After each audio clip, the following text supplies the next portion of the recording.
మనము కమల పుష్పాలతో, తామర పువ్వులతో ఏ దేవుడికి పూజ చేసినా ఎంతో విశేషమైన ఫలితాలనేవి మనకు ఉంటాయి.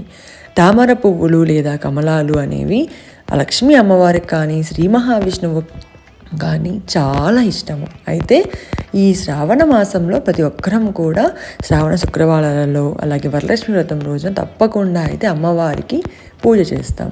అయితే ఈ తామర పువ్వుల్ని మనకి కాడలు అనేవి ఎంత కావాలో అంత తీసుకొని మిగిలిందంతా పడేస్తాం. కానీ ఇలా చూసినట్లయితే చూడండి, వీటిలో నుంచి పోగుల్లాగా వస్తున్నాయి.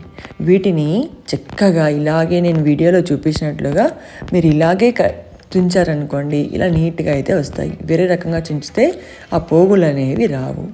ఈ దారాన్ని నీట్గా మనం అంతా కూడా కొంచెం ఓపికగా చక్కగా సేకరించి వీటిని ఒత్తులుగా చేసి మామూలు ఒత్తులతో జోడించి దీపారాధన చేసినట్లయితే శుక్రవారాల్లో కానీ, లక్ష్మీదేవి అమ్మవారికి కానీ, శ్రీ మహావిష్ణువుకి కానీ మనము ఇలా దీపారాధన చేసినట్లయితే తొందరగా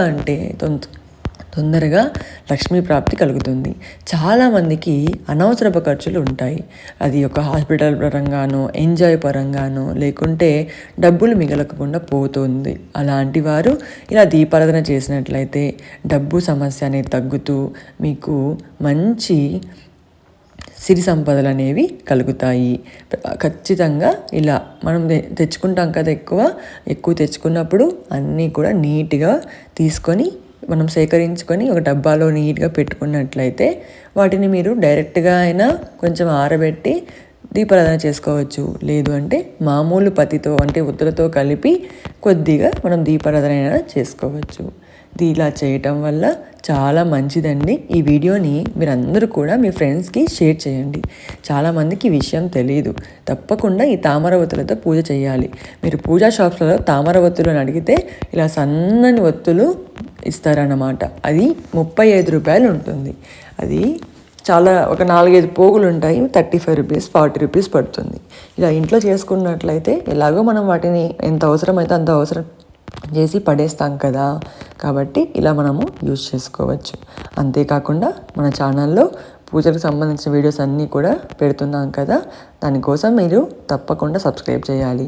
ఇలాంటి మంచి విషయాలు షేర్ చేస్తున్నందుకు మీరు మన ఛానల్ని సపోర్ట్ చేసి, లైక్ చేసి, అందరికీ కూడా మీ ఫ్రెండ్స్కి కావాల్సిన వాళ్ళకి షేర్ చేసి సబ్స్క్రైబ్ చేయడం మాత్రం మర్చిపోకండి. చూడండి, ఇలా ప్రతి ఒక్క దాంట్లో కూడా మనకు వస్తాయి. కొన్నింట్లో ఉండవండి. ఆ కొన్నింట్లో ఉండవు అన్నంత వరకు మనము చేస్తూనే ఉండాలి. ఒక కాడని 2-3 సార్లు తుంచేంత వరకు కూడా అందులో నార ఉంటుంది. ఆ తర్వాత అంతా కూడా పోతుందండి. అప్పటి వరకు మనము ఇలా దారాన్ని సేకరిస్తూ ఉండాలి.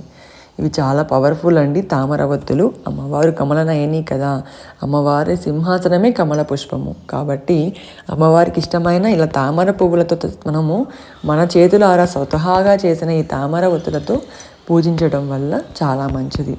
మామూలుగానే దీపం లక్ష్మీ స్వరూపం. అలాంటి లక్ష్మీ స్వరూపమైన దీపము మనం అమ్మవారికి ఇష్టమైన ఇలా తామర దారంతో చేస్తే చాలా మంచిదండి. తప్పకుండా మీరు ఇలా దీపారాధన చేసుకోవాలి. దీపారాధన అనేది మీరు దేవుడి ముందైనా పెట్టుకోవచ్చు. లేదు లక్ష్మీదేవికి మనం సపరేట్గా పూజ చేస్తూ ఉంటే లక్ష్మీదేవి అమ్మవారి దగ్గరైనా పెట్టుకోవచ్చు. ఇలా చేయటం వల్ల లక్ష్మీ ప్రాప్తి అనేది కలుగుతుంది. మన ఛానల్లో వరలక్ష్మి వ్రతం సంబంధించిన అన్ని వీడియోస్ అనేవి పోస్ట్ చేస్తూ ఉన్నానండి. తప్పకుండా సపోర్ట్ చేయాలని కోరుకుంటున్నాను.